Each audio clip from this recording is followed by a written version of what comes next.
26 তারিখ থেকে আমাদের প্রচার প্রচারণা শুরুর পর থেকেই আজ পর্যন্ত যতগুলো আচরণবিধি সংক্রান্ত নোটিশ আমরা পেয়েছি, টাস্কফোর্স পেয়েছে, ততগুলো সবগুলোই আমরা অ্যাড্রেস করেছি।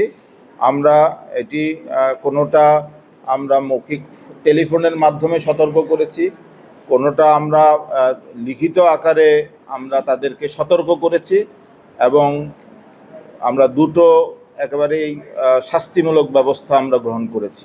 তো এই ইনফরমেশানগুলো আপনারা জানেন।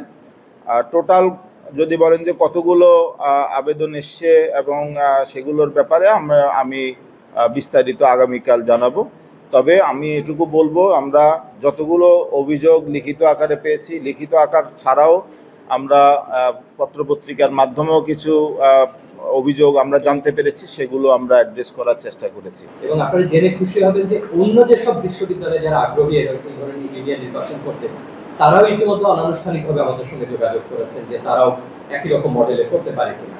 এবং একটা উন্নত বিশ্বে এই ধরনের অনুশীলন রয়েছে, এবং এরকম গণতান্ত্রিক অনুশীলনে আমাদের ক্যাম্পাসগুলোতে এর আগে খুব বেশি উদাহরণ নেই।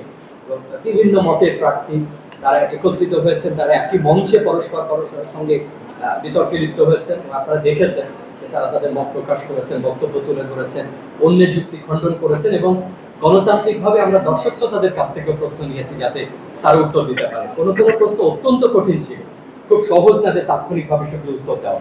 তো আমরা মনে করি যে কমিশনের দিক থেকে একটা ভোটার এডুকেশনের অংশ হিসাবে, গণতান্ত্রিক চর্চার অংশ হিসাবে, এবং ক্যাম্পাসে যে কোনো দ্বন্দ্ব নিরসনে এবং একটা ভালো পরিবেশ তৈরির ক্ষেত্রে, গণতান্ত্রিক পরিবেশ তৈরির ক্ষেত্রে এই বিতর্ক একটা বড় ভূমিকা রাখবে বলে আমরা আশা করি। একটা মডেল হিসাবে আমরা আরো পরিমার্জন করবো নিঃসন্দেহে ভবিষ্যতে যারা আয়োজন করবেন। তো আমার বক্তব্য একেবারে আপনাদের ধন্যবাদ জানানোর জন্য যে আপনারা এটাকে আরো সাফল্যমণ্ডিত করেছেন, অনেক মানুষের কাছে পৌঁছে দিয়েছেন, অভিভাবকরা আমাদের অভিনন্দন জানাচ্ছেন, অংশীজনরা জানিয়েছেন, এবং এই যদি সামান্য সাফল্য অর্জিত হয়ে থাকে তার বিরাট অংশ আপনাদেরও প্রাপ্য। তো আমার বক্তব্য আপনাদেরকে ধন্যবাদ জানানোর জন্য।